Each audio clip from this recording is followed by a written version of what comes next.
చెప్పాలనుకుంటున్నాను. దయచేసి సమయం ఇవ్వండి. ప్రతిరోజు ఉదయం 6 గంటలకి, రాత్రి 8 గంటలకి షార్ట్ మెసేజెస్, సంక్షిప్త వాక్య ప్రసంగం ఉంటుంది. ప్రయాసపడుతున్నాం ఆత్మ ప్రేరేపణ వలన.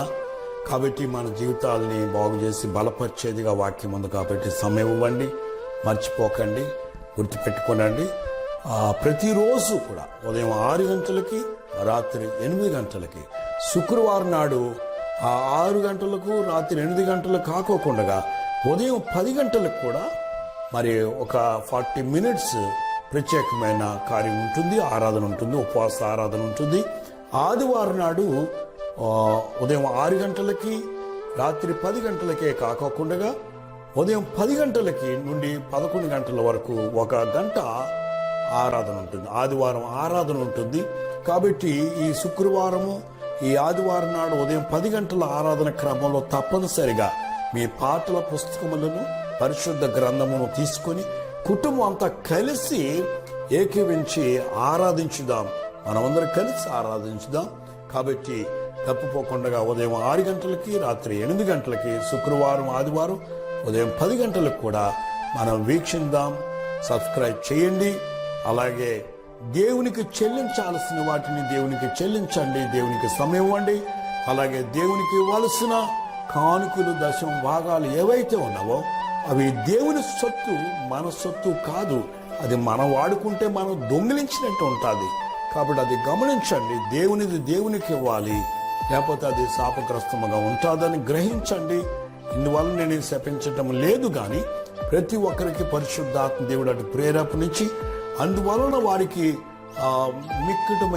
మిక్కిలి ఆశీర్వాదకరమైన దీవెనలు పరము నుంచి వారికి అనుగ్రహించి వారిని, వారి కుటుంబాలను కూడా బలపరచులాగిన ఆ కార్యం జరిగిద్దాం. కాబట్టి చూడండి, గమనించండి. ఫోన్పే ఇచ్చాము, గూగుల్ పే నంబర్ కూడా ఇచ్చాము.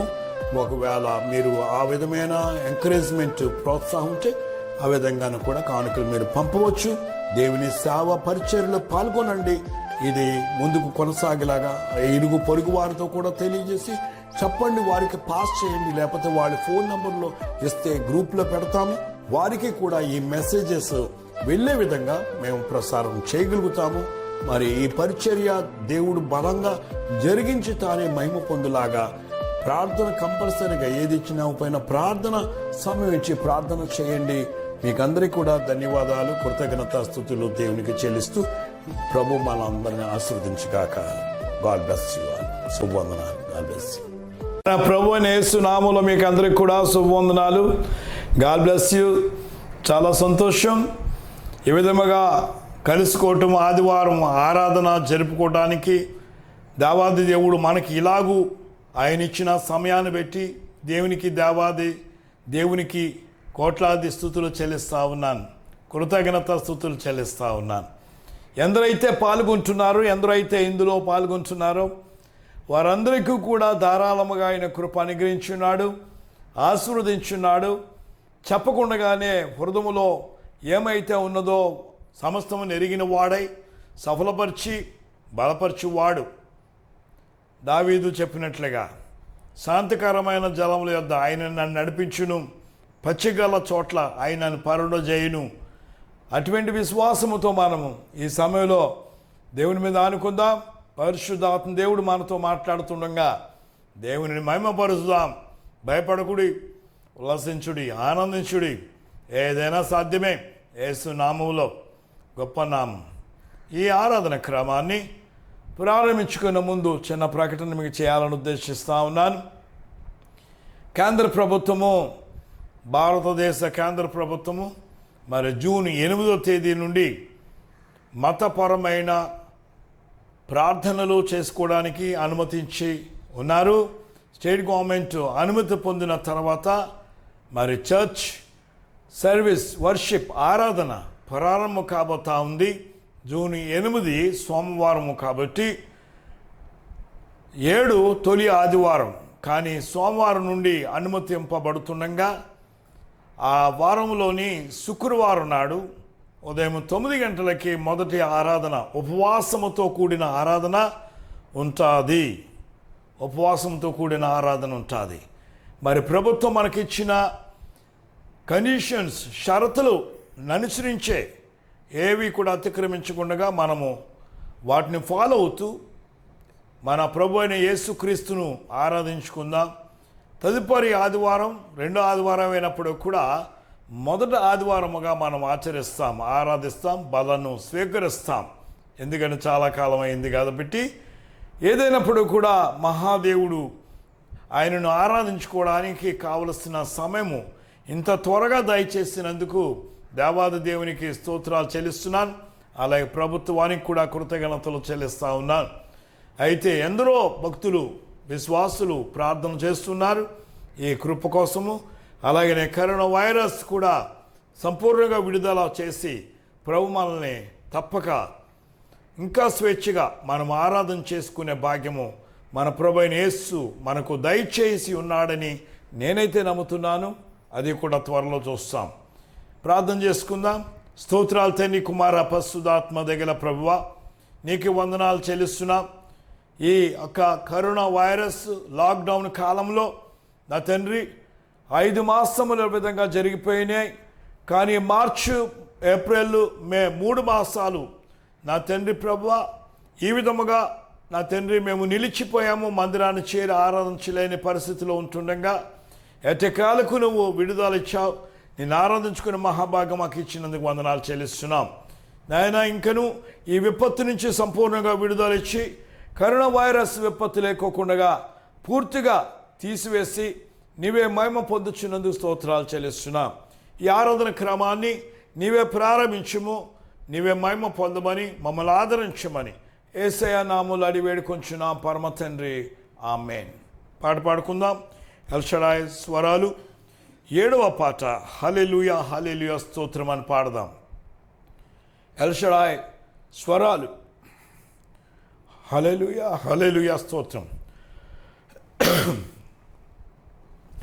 హల్లెలూయా హల్లెలూయా స్తోత్రము, హల్లెలూయా హల్లెలూయా స్తోత్రము, హల్లెలూయా హల్లెలూయా స్తోత్రము, హల్లెలూయా హల్లెలూయా స్తోత్రము. సూర్యునిలో, చంద్రునిలో, తారలలో, ఆకాశములో, సూర్యునిలో, చంద్రునిలో, తారలలో, ఆకాశములో మహిమా మహిమా ఆ యేసుకే, మహిమా మహిమా నా యేసుకే, మహిమా మహిమా ఆ యేసుకే, మహిమా మహిమా నా యేసుకే. హల్లెలూయా హల్లెలూయా స్తోత్రము, హల్లెలూయా హల్లెలూయా స్తోత్రము. కొండలలో, కోనలలో, జీవులలో, ఆ జలములలో, కొండలలో, కోనలలో, జీవులలో, ఆ జలములలో మహిమా మహిమా ఆ యేసుకే, మహిమా మహిమా నా యేసుకే, మహిమా మహిమా ఆ యేసుకే, మహిమా మహిమా నా యేసుకే. హల్లెలూయా హల్లెలూయా స్తోత్రము, హల్లెలూయా హల్లెలూయా స్తోత్రము, హల్లెలూయా హల్లెలూయా స్తోత్రము, హల్లెలూయా హల్లెలూయా స్తోత్రము. లోయలలో, లోతులలో, అడవులలో, ఎడారులలో, లోయలలో, లోతులలో, అడవులలో, ఎడారులలో మహిమా మహిమా ఆ యేసుకే, మహిమా మహిమా నా యేసుకే, మహిమా మహిమా ఆ యేసుకే, మహిమా మహిమా నా యేసుకే. హల్లెలూయా హల్లెలూయా స్తోత్రము, హల్లెలూయా హల్లెలూయా స్తోత్రము, హల్లెలూయా హల్లెలూయా స్తోత్రము, హల్లెలూయా హల్లెలూయా స్తోత్రము. దేవునికి స్తోత్రం. హల్లెలూయా. మరొక పాట ఎల్ షడాయి స్వరాలలో నుండి 196వ పాట, 196వ పాట, నీ చేతితో నన్ను పట్టుకో అన్న పాట పాడదాం. అందరూ ఏకీవించి కలిసి పాడదాం. చప్పట్లు కొడితే మరి మంచిది. దేవుడు బలమైన శక్తితో మిమ్మల్ని నింపి ఆశీర్వదిస్తాడు. It's a great blessing for you. నీ చేతితో నన్ను పట్టుకో, నీ ఆత్మతో నన్ను నడుపు, శిల్పి చేతిలో శిలను నేను, అనుక్షణము నన్ను చెక్కుము, శిల్పి చేతిలో శిలను నేను, అనుక్షణము నన్ను చెక్కుము. అంధకార లోయలోన సంచరించిన భయము లేదు, అంధకార లోయలోన సంచరించిన భయము లేదు. నీ వాక్యం శక్తి గలది, నా త్రోవకు నిత్య వెలుగు. నీ వాక్యం శక్తి గలది, నా త్రోవకు నిత్య వెలుగు. నీ చేతితో నన్ను పట్టుకో, నీ ఆత్మతో నన్ను నడుపు, శిల్పి చేతిలో శిలను నేను, అనుక్షణము నన్ను చెక్కుము, శిల్పి చేతిలో శిలను నేను, అనుక్షణము నన్ను చెక్కుము. ఘోర పాపిని నేను తండ్రి, పాపవుబిలో పడియుంటిని. ఘోర పాపిని నేను తండ్రి, పాపవుబిలో పడియుంటిని. లేవనెత్తుము, శుద్ధి చేయుము, పొందనేమో నీదు ప్రేమను. లేవనెత్తుము, శుద్ధి చేయుము, పొందనేమో నీదు ప్రేమను. ఈ భూమిలో నాజువు ఇవే, నా హృదిలో శాంతి నీవే. ఈ భూమిలో రాజు నీవే, నా హృదిలో శాంతి నీవే. కుమ్మరించుము నీదు ఆత్మను, జీవితాంతము నీ సేవ చేయగా. కుమ్మరించుము నీదు ఆత్మను, జీవితాంతము నీ సేవ చేయగా. నీ చేతితో నన్ను పట్టుకో, నీ ఆత్మతో నన్ను నడుపు, శిల్పి చేతిలో శిలను నేను, అనుక్షణము నన్ను చెక్కుము, శిల్పి చేతిలో శిలను నేను, అనుక్షణము నన్ను చెక్కుము, అనుక్షణము నన్ను చెక్కుము, అనుక్షణము నన్ను చెక్కుము. వాక్య పఠనం చేసుకుందాం. పరిశుద్ధ గ్రంథములో నుండి 84వ కీర్తన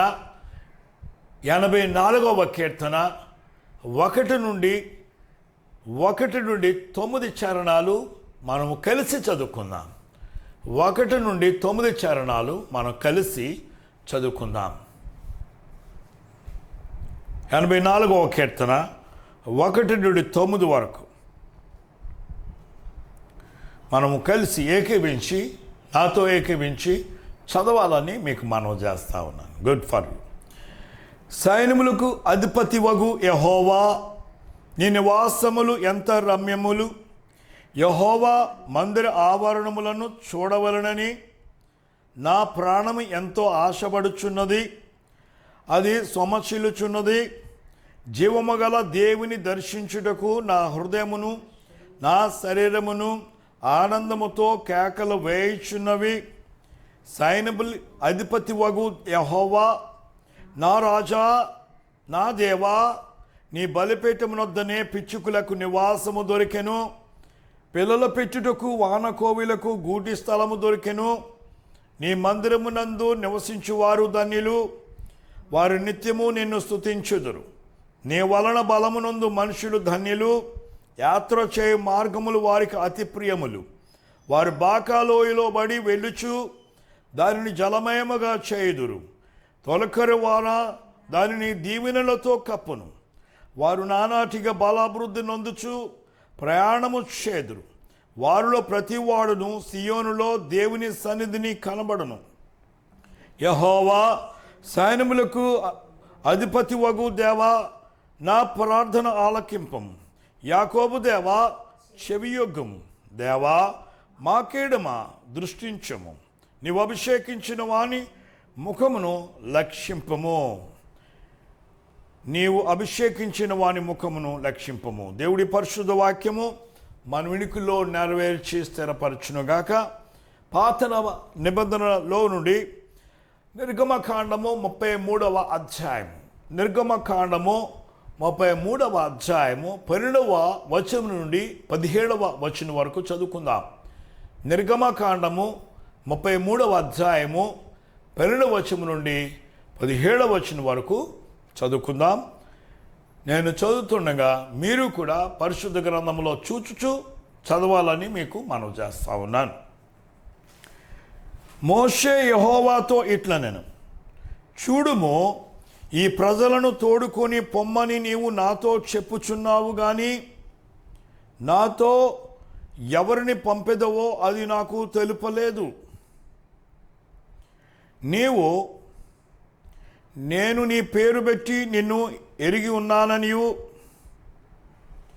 నా కటాక్షము నీకు కలిగినదనియు చెప్పిదివి కదా.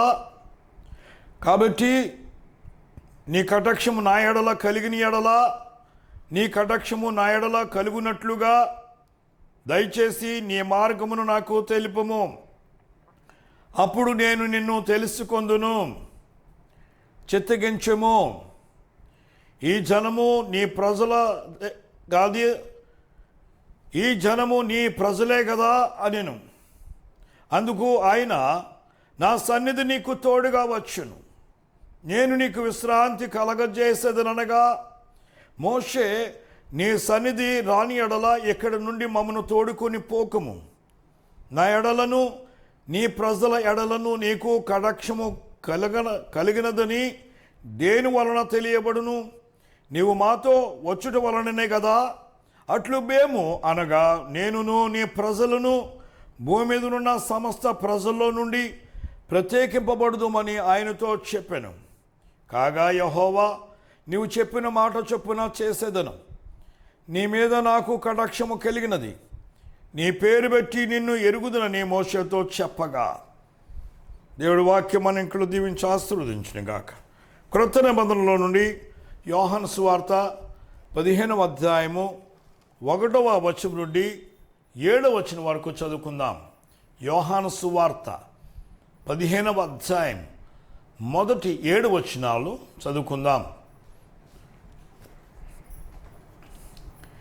నేను నిజమైన ద్రాక్షావల్లిని, నా తండ్రి వ్యవసాయకుడు. నాలో ఫలింపని ప్రతి తీగను ఆయన తీసి పారవేయను. ఫలించు ప్రతి తీగె మరి ఎక్కువగా ఫలింపవలనని దానిలోని పనికిరాని తీగలు తీసివేయను. చెప్పిన మాటను బట్టి మీరిప్పుడు మిత్రులై ఉన్నారు, పవిత్రులై ఉన్నారు.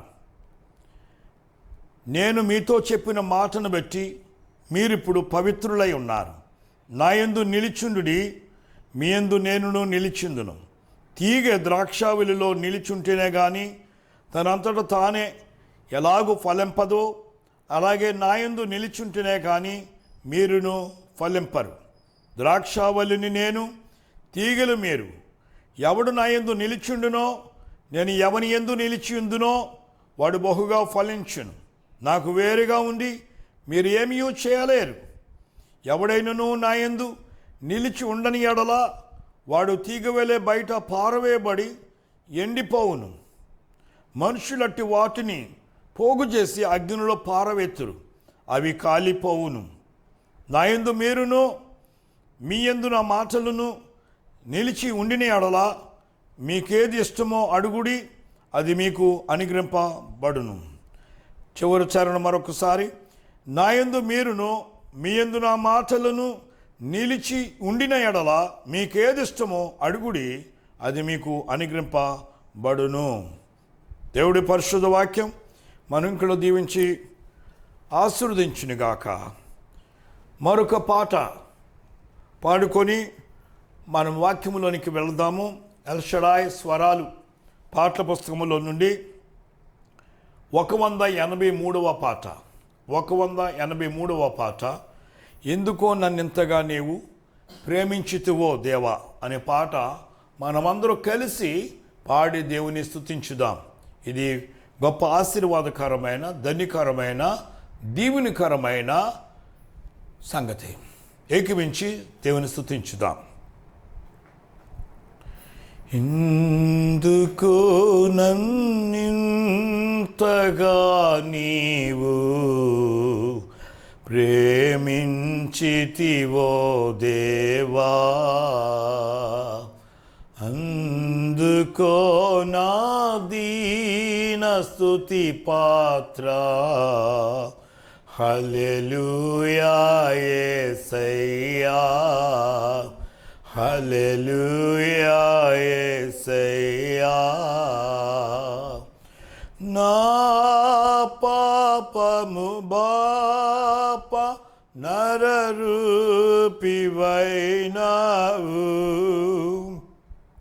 నా శాపము మాప నలిగి వ్రేలాడితివి.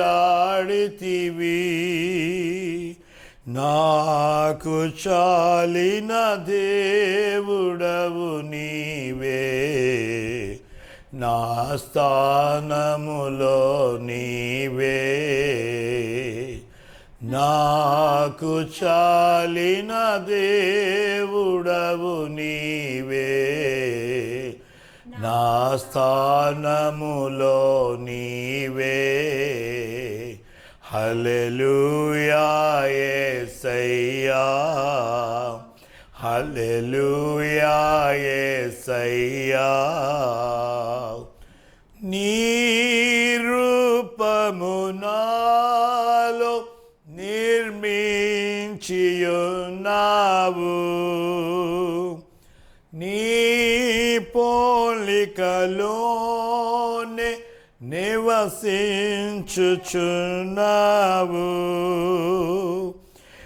నీ రూపము నాలో నిర్మించియున్నావు, నీ పోలికలోనే నివసించుచున్నాను. నీవు నన్ను ఎన్నుకొన్నావు, నీ కొరకై నీ కృపలో. నీవు నన్ను ఎన్నుకున్నావు, నీ కొరకై నీ కృపలో. హల్లెలూయా యేసయ్యా, హల్లెలూయా యేసయ్యా. నా శ్రమలు సహించి నా ఆశ్రయమైనావు. నా వ్యాధి భరించి నన్నాదుకొన్నావు. నన్ను నీలో చూచుకున్నావు. నన్ను దాచియున్నావు. నన్ను నీలో చూచుకున్నావు. నన్ను దాచియున్నావు. హల్లెలూయా యేసయ్యా, హల్లెలూయా యేసయ్యా. నీ సన్నిధి నాలో, నా సర్వము నీలోను. నీ సంపద నాలో, నా సర్వస్వము నీలో. నీవు నేను ఏకమగు వరకు నన్ను విడువానంటివే. నీవు నేను ఏకమగు వరకు నన్ను విడువానంటివే. హల్లెలూయా యేసయ్యా, హల్లెలూయా యేసయ్యా. నా మనవులు ముందే నీ మనస్సులో నెరవేరే. నా మనుగడ ముందే నీ గ్రంథములో నుండే. ఏమి అద్భుత ప్రేమ సంకల్పం, నేనేమి చెల్లింతు. ఏమి అద్భుత ప్రేమ సంకల్పం, నేనేమి చెల్లింతు. హల్లెలూయా యేసయ్యా, హల్లెలూయా యేసయ్యా. ఎందుకో నన్నింతగా నీవు ప్రేమించితివో దేవా. అందుకో నా దీన స్తుతి పాత్ర. హల్లెలూయా యేసయ్యా, హల్లెలూయా యేసయ్యా, హల్లెలూయా యేసయ్యా, హల్లెలూయా యేసయ్యా. దేవునికి స్తోత్రం. చిన్న ప్రార్థన చేసుకుందాం. వాక్యం కొరకు మీరు కూడా ప్రార్థన చేయండి. స్తోత్రాలు తండ్రి, కుమార, పరిశుద్ధాత్మ దయగల ప్రభువా. వాక్యమే ఉన్నవాడా, ఈ దినము మాకు కావలసిన జీవాహారం మాకు అనుగ్రహించి వాడా. నా తండ్రి, ఆత్మచేత మమ్మలను నాయన తెప్పలపచ్చేవాడా, నీకు వందనాలు. ఇదిగో నీ ఆత్మ మాకు బోధించులాగన, మాకు బోధపడిలాగన అటు గ్రహించు శక్తిని మాకు అనుగ్రహించుము పరమ తండ్రి. నాయన యేసును గూర్చిన వార్త నా తండ్రి, అది దేవుని శక్తి. నా తండ్రి ప్రభువా, అటు శక్తిని అందుకునేలాగన, యేసుక్రీస్తు రూపంలోనికి మేము మార్పు నందులాగన నా తండ్రి, ఈ లోకములోని నా తండ్రి ఒక చాట్లు పడుతున్నప్పటికీ నీ వాక్యం మమ్మల్ని ఆదరించునని విశ్వాసముతో వినలాగున అటు ఆసక్తిని, నీ శక్తిని మాకు దయచేసి నీవే మహిమ పొందుచున్నందుకు స్తుతులు చెల్లిస్తూ యేసయ్య నామములో అడిగి వేడుకొనుచున్నాము పరమ తండ్రి, ఆమేన్. దేవుని వాక్యాన్ని మనము ధ్యానించుకుందాం. ఈరోజు కొరకు ఏర్పాటు చేయబడిన వాక్య భాగాలు 84వ కీర్తనలో 1 నుండి 9 చరణాలు మనము చదువుకున్నాము. పాత నిబంధనలో నుండి నిర్గమకాండము 33వ అధ్యాయము 12 నుండి 17 వరకు మనము చదువుకున్నాము. యోహాను సువార్త 15వ అధ్యాయము 1 నుండి 7 వచనాలు మనము చదువుకున్నాం. తొలితిగా 84వ కీర్తన భాగమును మనము ధ్యానించుకుందాం. 84వ కీర్తన మొదటి వచనము చూసినప్పుడు, యెహోవా నీవు నీ సైన్యములకు అధిపతి వగు యెహోవా నీ నివాసములు ఎంత రమ్యములు. యెహోవా మందిర ఆవరణము చూడవలనని నా ప్రాణము ఎంతో ఆశపడుచున్నది. అది సొమశిలుచున్నది. జీవముగల దేవుని దర్శించుటకు నా హృదయమును నా శరీరమును ఆనందముతో కేకలు వేయుచున్నవి. భక్తులైన కోరహ కుమారులు వారు రచించిన ఈ యొక్క కీర్తన దేవునికి చేసిన ప్రార్థన. వారు ఆ ప్రార్థనలోని దేవుని నివాసముల గురించి వారు దేవునికి తెలియజేసుకుంటా ఉన్నారు. దేవుని కొనియాడి గణపరుస్తున్నారు. అయితే దేవుడు ఏమై ఉన్నాడంటే సైన్యములకు అధిపతి వగు యెహోవా నీవే అని వారు ప్రార్థనలో ఎత్తిపట్టి ప్రార్థిస్తూ ఉన్నారు. సర్వ సైన్యములకు సైన్య అధిపతి వగు దేవుడు మన దేవుడు అనగా పరలోక సైన్యములకు అధిపతియే కాకోకుండా భూలోకము సర్వలోకములకు అధిపతి, సర్వ సైన్యములకును సైన్యాధిపతి అయి ఉన్నాడు. సర్వము అధికారము కలిగి ఉన్నవాడు ప్రభుని యేసు భూలోకము, భూమి మీద, కిందన పాతాళము, పైన ఆకాశము, పరలోక రాజ్యము సమస్త అధికారమును కలిగినవాడు, సార్వభౌముడై ఉన్నాడు. అట్టి దేవునిగా దేవుని కుమారుడని యేసును మనము ఆరాధిస్తున్నాం. యేసు నామమునందే సమస్తమును తండ్రగు దేవుడు నిలిపి ఉన్నాడు.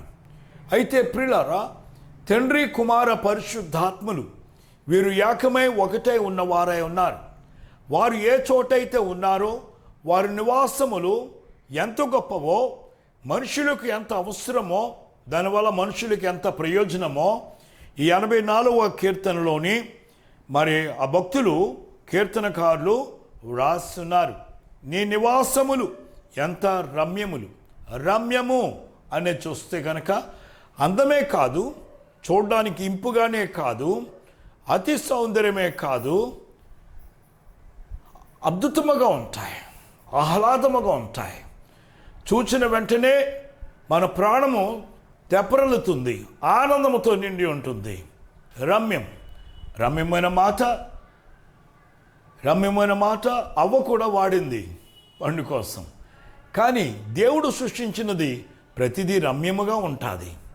రమ్యము దేవునికి ఇష్టము, దేవుని యొక్క సౌందర్యం, అది సంపూర్ణ సౌందర్యం అనగా ఆత్మీయమైన సౌందర్యం, రమ్యము, సుందరము, మహిమతో కూడినది. ఆయన నివాసములు రమ్యములు, ఆహ్లాదకరములు. అవును, దేవుని సన్నిధి, దేవుని ఆలయంలోనికి వెళ్ళినప్పుడు ఎంత ప్రసన్నత ఉంటుంది. ఎంత అలజడితో మనం వెళ్ళినా అక్కడ చాలా నెమ్మది ఉంటుంది, ఏదో ఆదరణ వస్తుంది.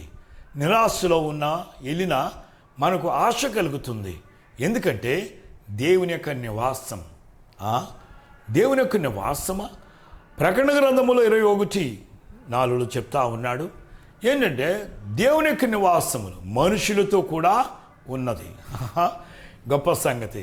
నిజమే, దేవుని యొక్క నివాసములు ఎవరితో ఉన్నవి, ఎక్కడ ఉన్నవి అంటే మనుషులతో ఉన్నవి. మనుషులు ఎక్కడైతే ఉన్నారో అక్కడ దేవుని యొక్క నివాసములు ఉన్నవి. దేవుడు అక్కడ ఉన్నాడు. దేవుడు మనుషుల కోసమే ఉన్నాడు. మనుషులైన మన కోసమే ఉన్నాడు. ఆయన నివాసములు ఎంతో రమ్యములు.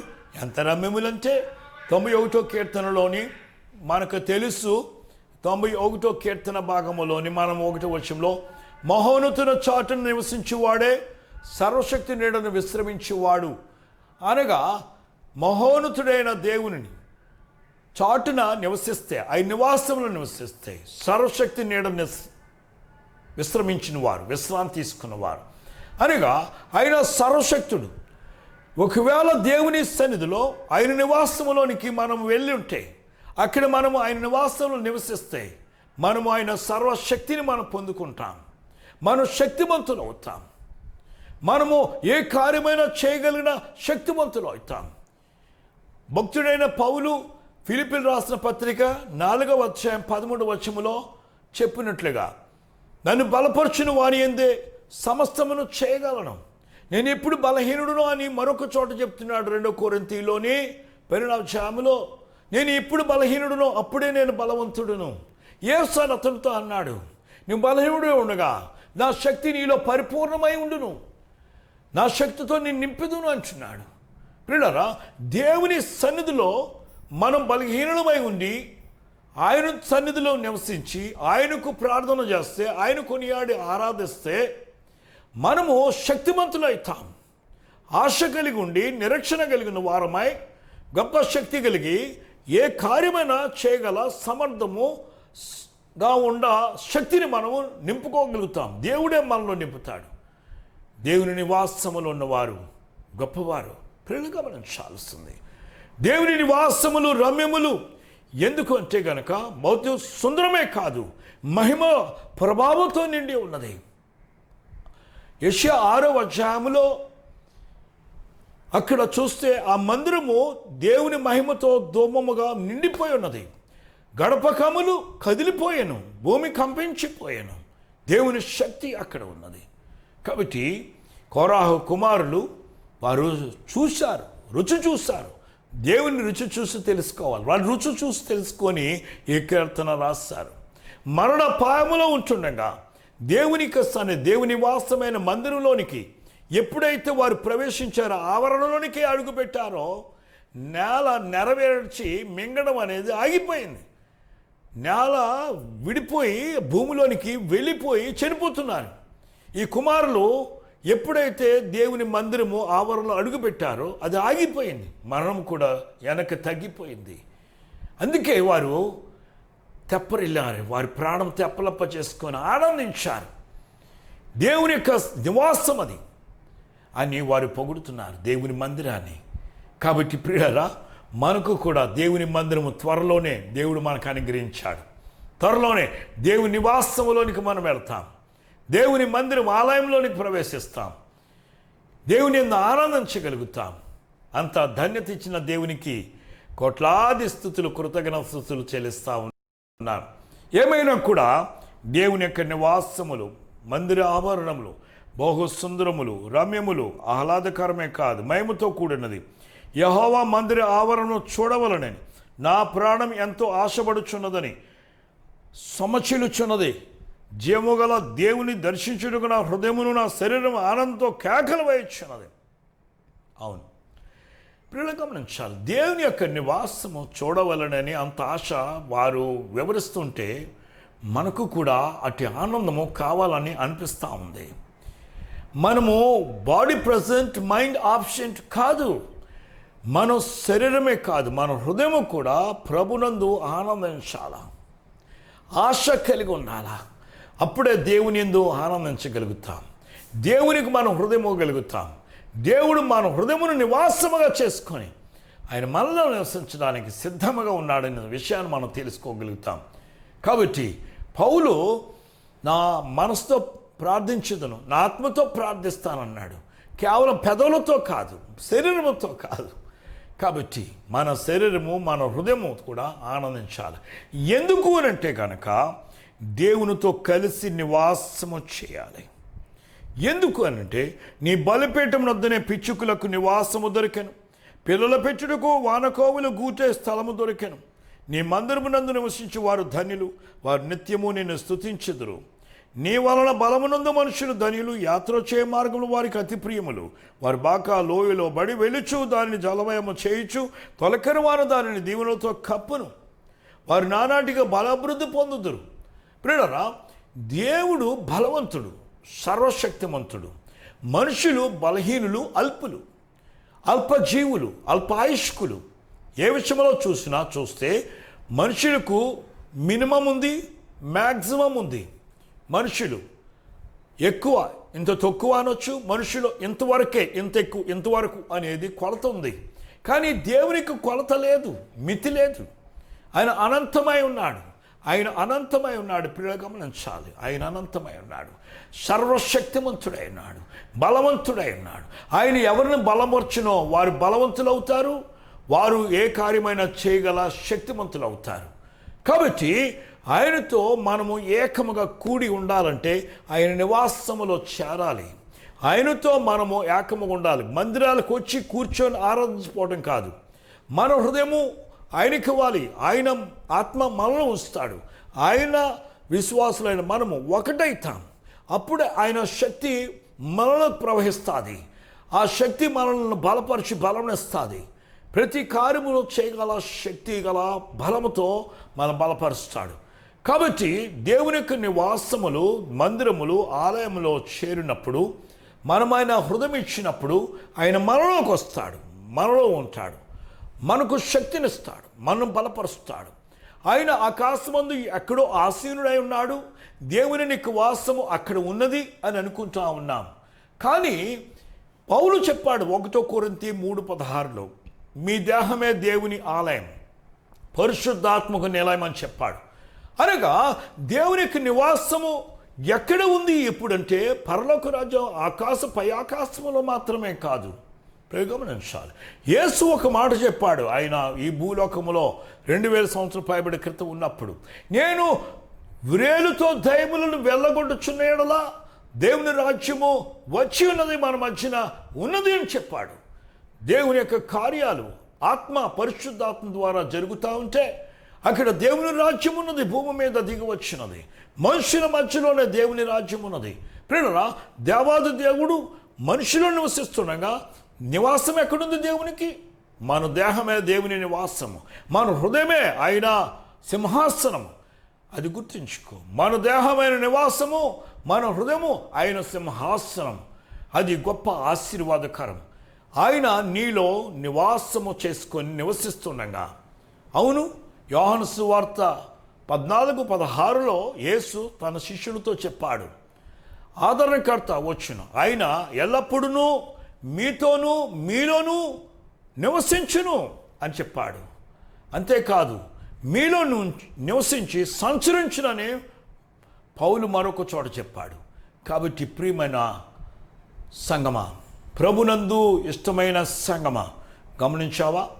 నీ దేహమే దేవుని ఆలయం, నీ హృదయమే ఆయన యొక్క సింహాసనం. దేహము నివాసము, హృదయము సింహాసనము. అప్పుడు ఆయన నీవును ఒకటై ఉన్నారు. అప్పుడు శక్తిని అందుకొని బలపడి అంచెలంచెలుగా ఎదుగుతావు. అంచెలంచెలుగా మిక్కిలి అభివృద్ధి పడే వరకు ఎదుగుతావు. ఎంతవరకునంటే అనంతము వరకు, అనగా దేవుని రాజ్యములో చేరే వరకును అక్కడ కూడా మితిలేని అభివృద్ధి నీకు ఉంటుంది. అదుపు లేని, అనగా మితిలేని అభివృద్ధి అనేది వికాసము. నీ ఆనందము అనంతము, నీలో అభివృద్ధి అనంతము. దేవుని సన్నిధిలో ఉన్నవారు, దేవునిలో నివసించేవారు, దేవుడు ఎవరిలైతే నివసిస్తున్నాడో వారు దేవునితో పాటు ఉన్నవారు, దేవుడు వారు ఏకమై ఉన్నారు. కాబట్టి ఇక వారు కాదు కానీ జీవించేది నా మట్టుకు బ్రతుకుడు క్రీస్తే అని పౌలు చెప్పినట్టుగా ప్రతి ఒక్కరు కూడా క్రీస్తు కొరకు బ్రతుకుతారు. వారు క్రీస్తు కొరకే చనిపోతారు. వారు చనిపోయినా కూడా వారు తిరిగి లేగుతారు. వారికి చావు మరణం అనేది లేదు. ఎందుకంటే దేవుని నివాసము ఉన్నది. అనగా దేవుడును నీవును ఏకమై ఉన్నారు, ఒకటే ఉన్నారు. అటువంటి ఫీలింగ్ కాదు, ఎమోషనల్ ఫీలింగ్ కాదు, ఏదో ఆతృతతోటి మానసిక ఒక ఆలోచన పరిధిలో ఉన్న అనుభవం అనేది కాదు. ఇది దేవునితో కలిసి నిజముగానే కలిసి జీవించడం. ఆయన చెబుతున్నాడు, నువ్వు వినుచున్నావు. ఆయన చేయమంటున్నాడు, నువ్వు చేస్తున్నావు. కార్యాలు చూస్తున్నావు, ముందుకు వెళుతున్నావు, దర్శనాలు చూస్తున్నావు, దేవుని వాక్యాలు బోధిస్తున్నావు, దేవుని సాక్ష్యాలు చెప్పుచున్నావు, దేవుని కార్యాలు చేయుచున్నావు, దేవుని మహిమపరుస్తున్నావు. దేవుడు నీలో ఉండి ఇంకనూ నడిపించి నిన్ను బలపరుస్తూ ఉన్నాడు. కారణం ఒకటే, దేవుడు నీలో ఉన్నాడు. దేవునికి స్తోత్రం, హల్లెలూయా. కాబట్టి దేవుడు మనలో ఉండాలి, మనము ఆయనలో నిలిచి ఉండాలి. యోహాను సువార్తలో మనం చదువుకున్నది అదే. 4-5 వచనాలు చూద్దాం. యోహాను సువార్త 15వ అధ్యాయము 4-5 వచనాల్లో మనం చూద్దాం. నా యందు నిలిచుండుడి, మీ యందు నేనును నిలిచిందును. తీగ ద్రాక్షావల్లిలో నిలిచుంటేనే కానీ తనంతట తానే ఎలాగూ ఫలింపదో, అలాగే నా యందు నిలిచుంటేనే కానీ మీరును ఫలింపరు అని చెప్తా ఉన్నాడు. కాబట్టి యేసుక్రీస్తునందు మనము నిలిచి ఉండాలట. ద్రాక్షావల్లిలో తీగలు నిలిచుంటేనే ద్రాక్షవల్లి వేరు నుంచి వచ్చే ఆ నీరు, సారము ఆ తీగ తీసుకొని ఫలిస్తుంది, ద్రాక్ష గెలలు కలిగి ఉంటుంది. అదే తీగే ఆ ద్రాక్ష వేలు నుంచి వేరు పడిపోతే ఆ నీరు, ఆ సారము రాదు, ఆ ఫలము ఫలించదుగాక, అది ఎండిపోయి కాలిపోతుంది, బూడిదై గాలికి ఎగిరిపోతుంది, దాని స్థానం అది ఎరగకుండా ఉంటుంది. కాబట్టి యేసుక్రీస్తులో నిలవని వారు, నిలిచుండని వారు అలాగే ఉంటారు. అది గుర్తుపెట్టుకోవాలి, అది గుర్తుపెట్టుకోవాలి. కాబట్టి మనము యేసుక్రీస్తునందు నిలిచుంటే, ఆయన మన యందు నిలిచిండును, అప్పుడు మనం ఏం చేస్తామట? ఫలించుదుము. నిలిచుంటేనే కానీ మీరును ఫలింపరు. మనమంతటా మనము ఫలించలేము. మనం ఫలించలేము. ఇప్పుడు అర్థమవుతుంది ఏమంటే కనుక, మనిషి జ్ఞానము, సంపద, బలము, శక్తి, ఆరోగ్యము దేవుడిచ్చినా కూడా, సమకూర్చినా, మనము ఏదైనా చేయాలంటే దేవుడు తోడుండాలా. చెడ్డ పని చేయాలంటే దుష్టుడు తోడుండాలా. మంచి చేయాలంటే దేవుడు తోడుగా ఉండాలా. దేవుని మహిమపరచాలంటే దేవుని ఆత్మ ఉండాలా. దేవుని విరోధముగా ప్రవర్తించాలంటే దురాత్మ ఉండాలా. మనిషి తన ఒంటరిగా ఏమీ చేయటం లేదు. కాబట్టి మనము మన దేహాన్ని ఎవనికి నివాసముగా చేశాం? దేవునికా, దుష్టునికా? మన హృదయము ఎవరి సింహాసనం? యేసుక్రీస్తుకా లేక అంత్యక్రీస్తుకా? ఎవరికి మన హృదయము సింహాసనంగా ఇచ్చాం? ఎవరు మన హృదయములో సింహాసనంగా చేసుకొని కూర్చొని పరిపాలన చేస్తున్నారు? అంత్యక్రీస్తా అనగా క్రీస్తు విరోధమైన ఆత్మ, లేక పరిశుద్ధాత్మ, యేసుక్రీస్తు ఆత్మ? అది గ్రహించాలి. ఎవరికి ఇచ్చాం? కాబట్టి యేసుక్రీస్తు యొక్క ఆత్మ మనలో నివసించాలి. యేసుక్రీస్తు మన హృదయమును సింహాసనముగా చేసుకుని ఆసీనుడై మన దేహము ఆలయములో, నివాసములో నివసించాలి. అప్పుడు మనము బహుగా ఫలిస్తాం. ఈ లోకంలో ఏ కార్యమైనా, దేవుని మహింపరిచే కార్యం ఏదైనా చేయగలుగుతాం. తిరుగులేదు. మాట పలికిన వెంటనే అది జరుగుతుంది. యేసు నీలో ఉండగా మహిమ కార్యాలు నీలో ఉండి చేస్తాడు. పరలోక మర్మాలు నీ నుంచి బయలుపరుస్తాడు. నీవే కాదు, అనేకులను పరలోక రాజ్యము చేర్చులాగన నిన్ను అనేక మందికి మార్గముగా చేస్తాడు. అనేక మంది నడిపించే విధంగా నిన్ను ఉంచుతాడు. తలగా చేస్తాడు తప్ప తోకగా చేయడు.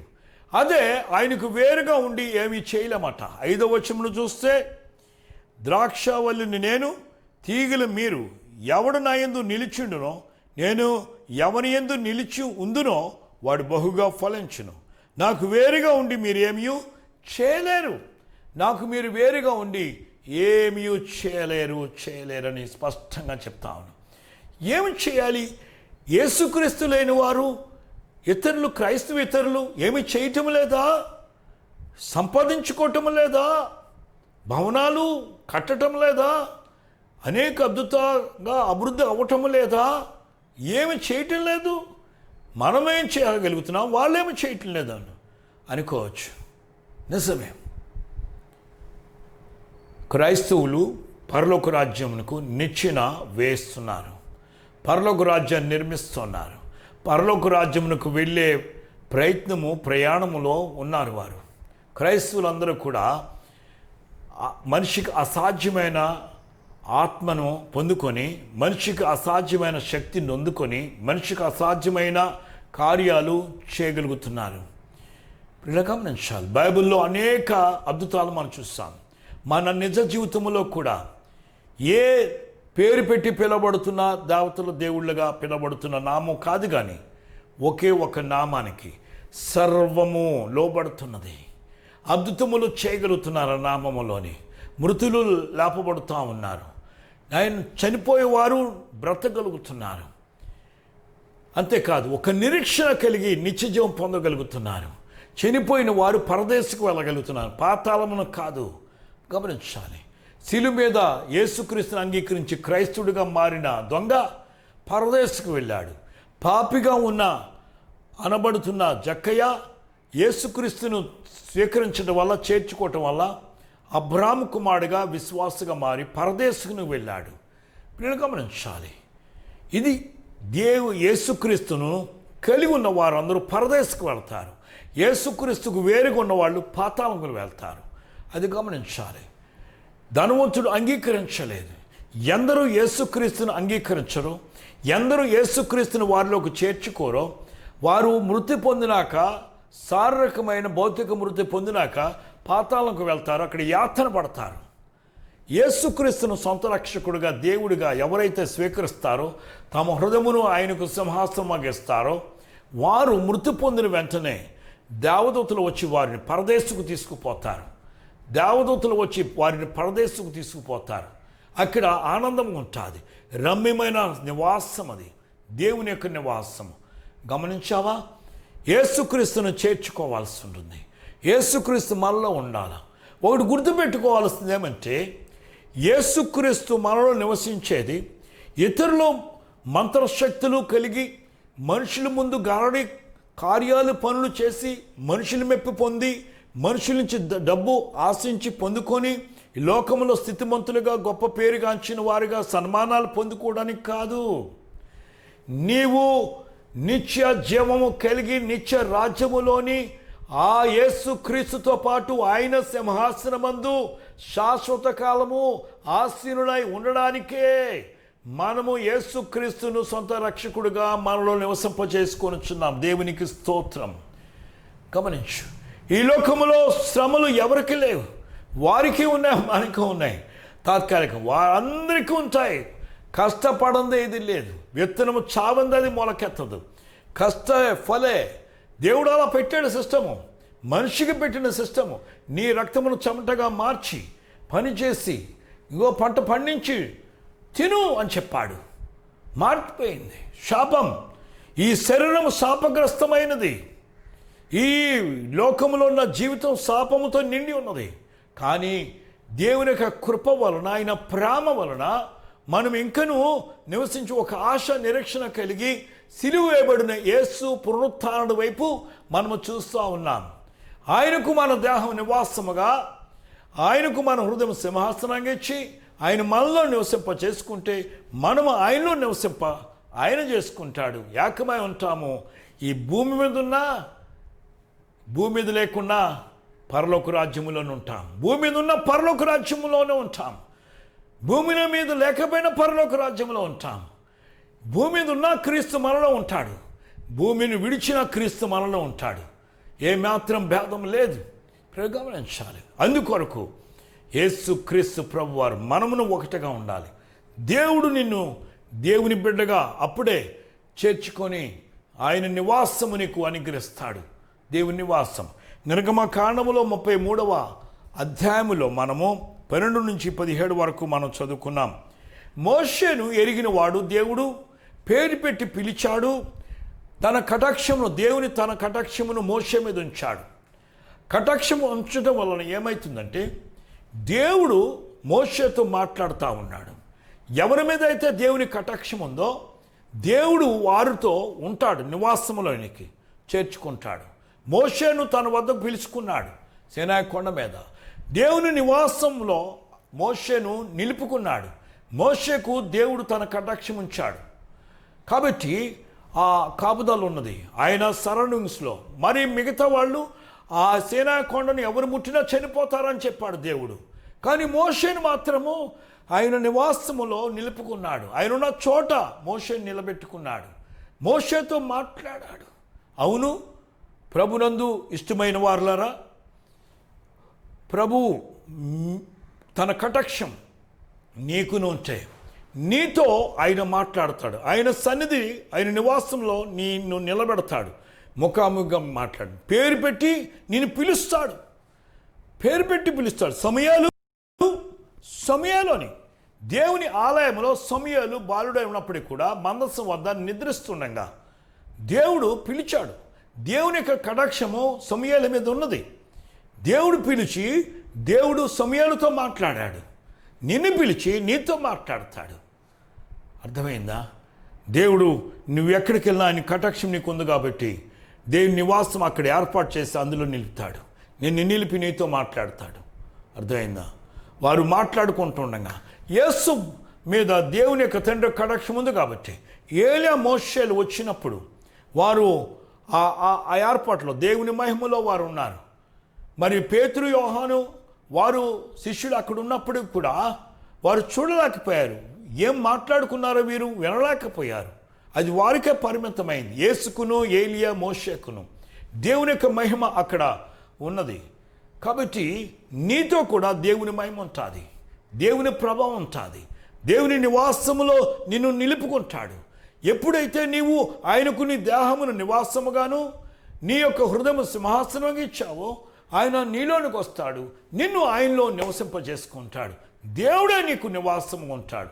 అంత గొప్ప ధన్యత ఇంకేముంది? అయితే మోషే ఏమన్నాడంటే, ఈ యొక్క జనమును తీసుకొని పొమ్మని చెప్పావు, ఎవరు పంపిస్తావో నాతో కూడా నాకు చెప్పలేదే, నేను ఒంటరిగా ఎలాగెళ్తాను?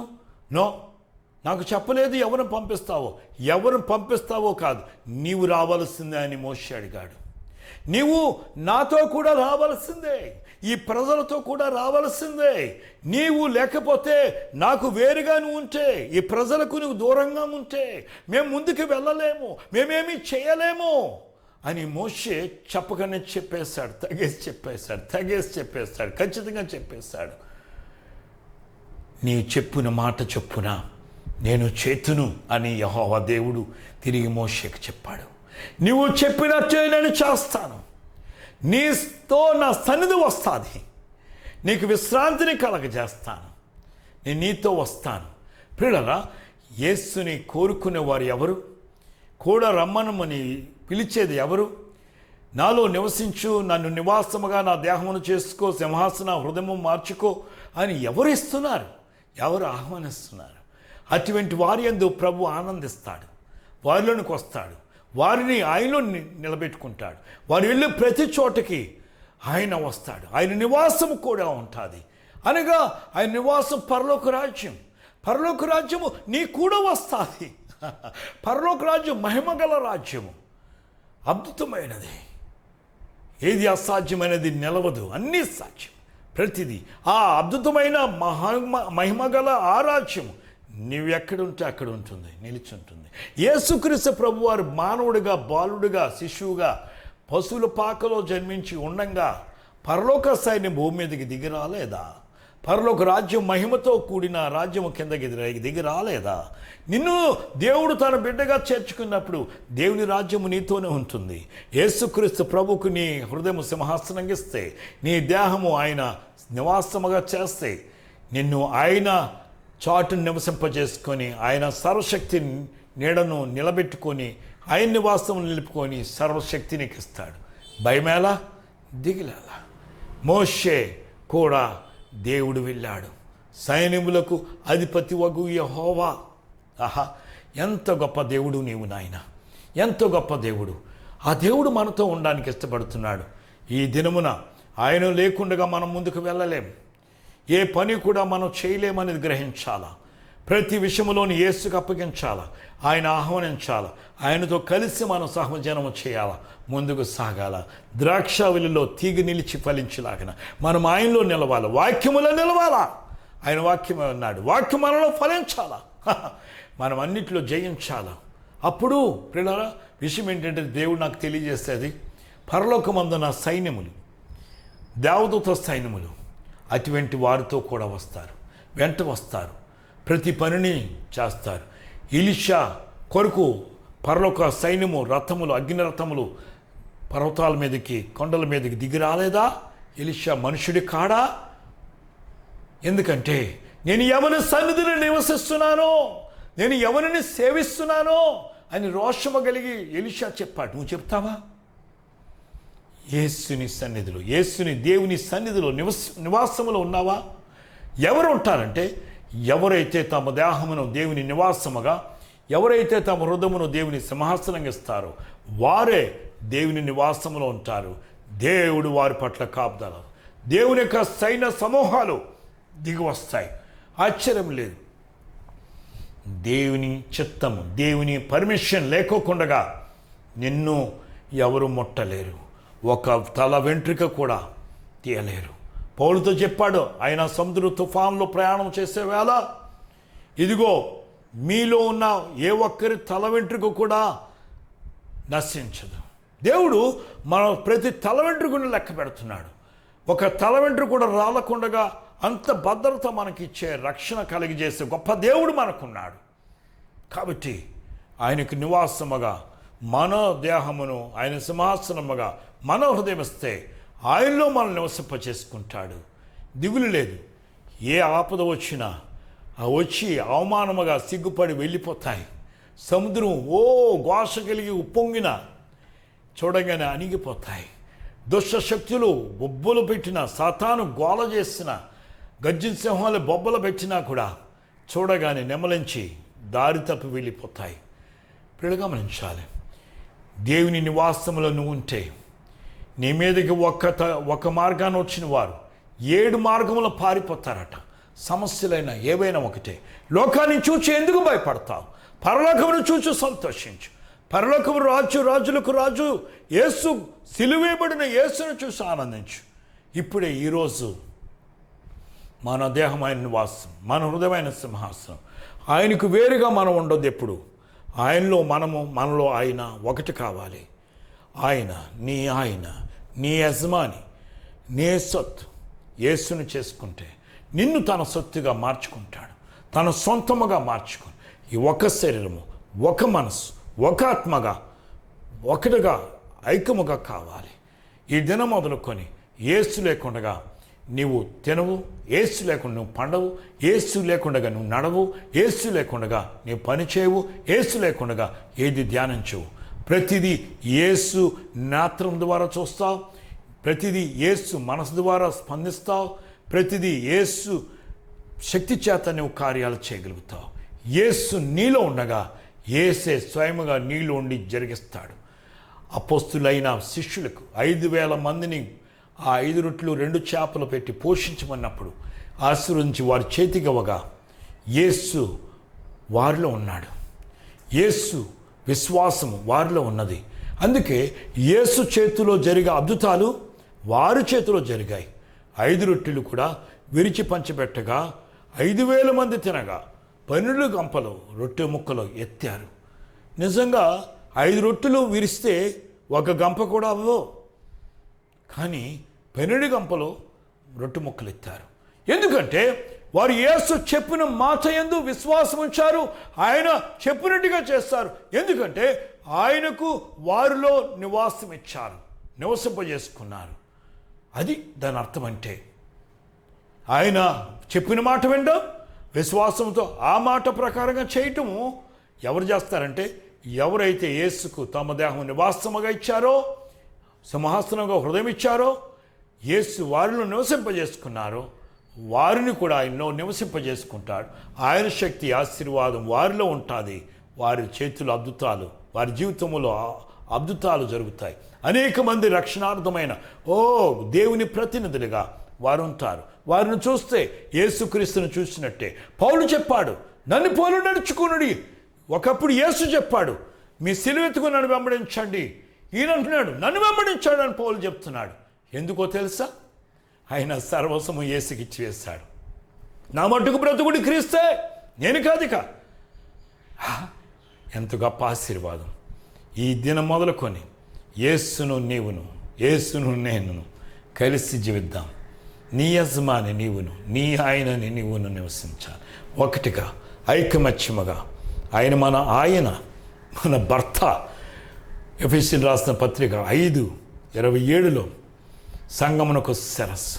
మనమందరం ఒక సంగమం, అది మర్చిపోవద్దు. వేరువేరుగా ఉండవద్దు. అవయవాలు కూడా వేరువేరుగా ఉంటే ఏమీ చేయలేదు శరీరం. అన్ని అవయవాలు ఒకదానితో ఒకటి అనుబంధమై శిరస్సు నుంచి వచ్చే ఆజ్ఞను అన్ని అవయవాలు పాటించినప్పుడు ఏ పైన చేయగలుగుతాం, భద్రంగా క్షేమంగా ఉండగలుగుతాం. కాబట్టి మన శరీరము ఆయన శిరస్సు. ఆయన మనకు యజమాని, మన భర్త, మన రాజు, మన ప్రియుడు. ప్రేమ నిలిపాడు మన హృదయంలో. కాబట్టి ఒకటే, ఆయనకు వేరుగా ఉండి మనం ఏమీ చేయలేం. ఆయన మనలో ఉంటే ఏదైనా చేయగలం. ప్రార్థన చేసుకుందాం.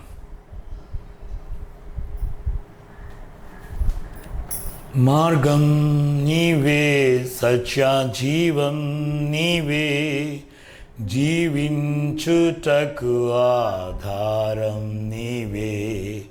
మార్గం నీవే, సత్య జీవం నీవే, జీవించుటకు ఆధారం నీవే. అపాయం రాకుండా కాపాడువాడవు, నిన్ను నేను ఆరాధింతున్. అపాయం రాకుండా కాపాడువాడవు, నేను ఆరాధింతున్. నీవే నా ప్రాణము, నీవే నా సర్వము, నీవే నా జీవము యేసయ్యా. నీవే నా ప్రాణము, నీవే నా సర్వము, నీవే నా జీవము యేసయ్యా. మర్వలేను నీదు ప్రేమ, విడువలేనయా నీ స్నేహం.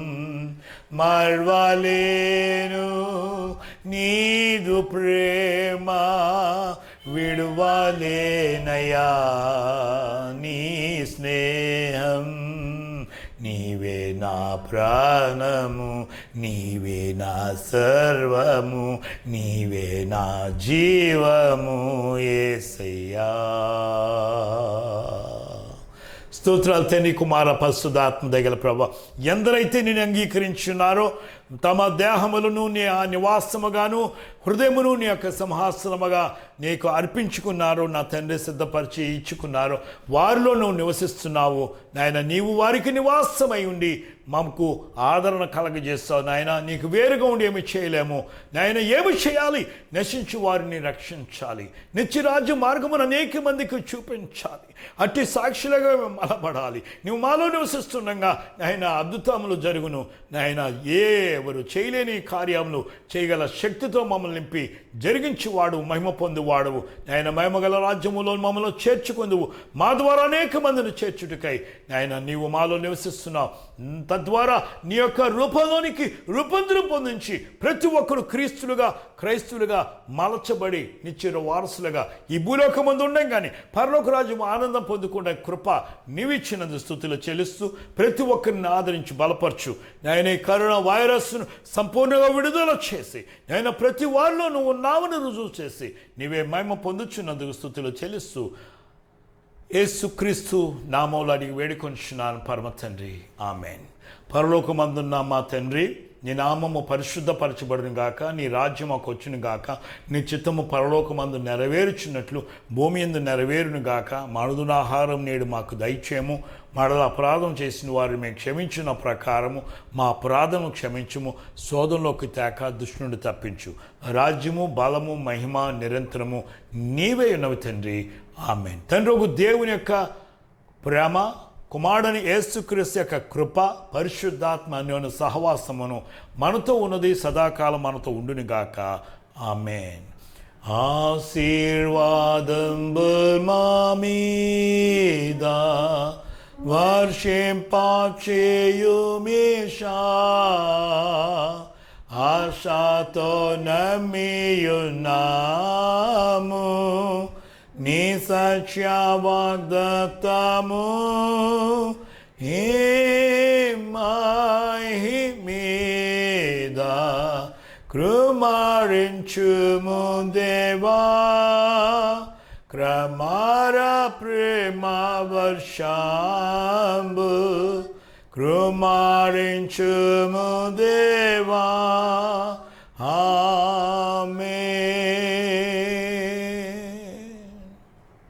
మన ప్రభు యేసు నామములో మీకు అందరికీ శుభవందనాలు. God bless you. ప్రభు మనల్ని ఆశీర్వదించున్నాడు, ఆయన సదా మనతో ఉన్నాడు. ఆయన నివాసములుగా మనం మార్చబడితే మనమే ఆయన రమ్యమైన నివాసములుగా సుందరమైన వారముగా మనం మారగలుగుతాము. సంపూర్ణ సిద్ధి మనకు ఆయన కలగజేశాడు. ప్రభు మహిమ పొందును గాక, ఆమేన్.